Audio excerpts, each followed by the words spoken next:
छोटी सी कहानी एक मिडिल क्लास परिवार की, जिनका सपना था कि उनके घर में एक दिन कार आ जाए। बच्चे पापा से जिद करते थे कि पापा बस कार खरीद लीजिए। पिताजी एक प्राइवेट कंपनी में नौकरी करते थे, उतना पैसा जमा नहीं कर पा रहे थे कि कार खरीद लें।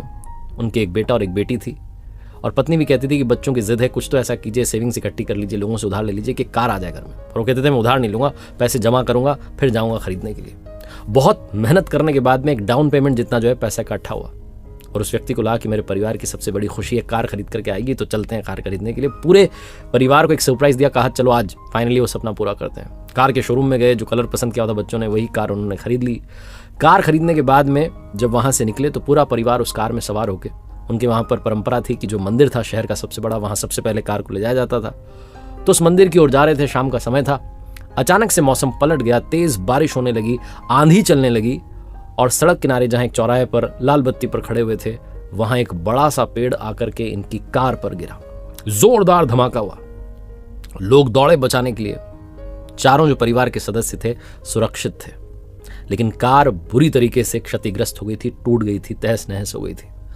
जितने लोग आसपास खड़े थे सब कहने लगे क्या कार खरीद ली है, कितने खराब मुहूर्त में खरीद के लाया हो, ये वो कह रहे थे। इन चारों को हल्की चोटें थी तो इनको ले जाया गया अस्पताल में, ठीक हुए।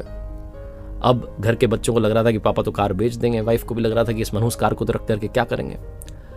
लेकिन क्योंकि कार का इंश्योरेंस था, सारी चीजें थी, उस व्यक्ति ने कहा मैं कार बेचूंगा नहीं, मैं इस कार को ठीक करवाऊंगा, कंपनी में वापस भेजूंगा, रिपेयर करवाएगी। दोबारा गाड़ी जब आई उस व्यक्ति ने कहा परिवार से क्या हो, सारे बैठ करके फिर से चलते हैं। घर वाले बड़े डरे डरे थे कि अब क्या होगा, फिर से उसी मनहूस कार में बैठ गया।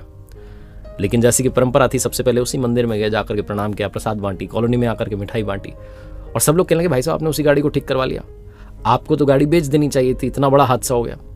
उस व्यक्ति ने जो कहा वही इस कहानी का सार है कि भाई साहब उस कार को कैसे बेच देता जिसने पूरे परिवार की रक्षा की। उस दिन हमारे ऊपर सबसे बड़ी विपदा आई थी और उस कार ने हम सब की जान बचा ली। जो हमारी जान बचा चुकी है उसको मैं अपने से कभी अलग नहीं होने दूंगा।